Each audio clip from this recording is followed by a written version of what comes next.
মিম আপু তো পুরা ফাটিয়ে দিয়েছে, মানে টোটালি ডিফারেন্ট মনে হয়েছে যে ইন্ডিয়ান কোনো নায়িকা।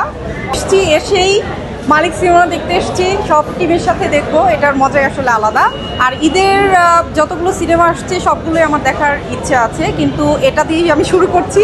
আর ট্রেলার আমি দেখেছি, অনেক বেশি ভালো লেগেছে। আশা করি মুভি দেখার পরে অনেক বেশি ভালো লাগে। আসলে এখনও তো সিনেমাটা দেখিনি, শুধু ট্রেলার দেখেছি। ট্রেলার দেখে যতটুকু মনে হয়েছে, আরিফিন শুভকে আমার মনে হয়েছে নতুনভাবে ও স্ক্রিনে আসছে, কারণ ওর টোটাল গেট আপ এবং অভিনয় যতটুকু আমি দেখেছি, মনে হয়েছে যে না, এটা একটু ডিফারেন্ট ওয়েতে দেখতে পারবো আরিফিন শুভকে।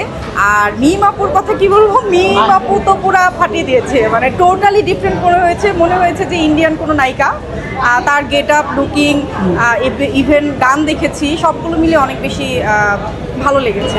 বাংলা সিনেমা তো ভালোর দিকে যাচ্ছে, কারণ আমাদের এখন প্রতিটা ছবি আসলে কম্পিটিশন শুরু হয়ে গিয়েছে, যে কার আগে কে ভালো করবে, এরকম একটা বিষয়।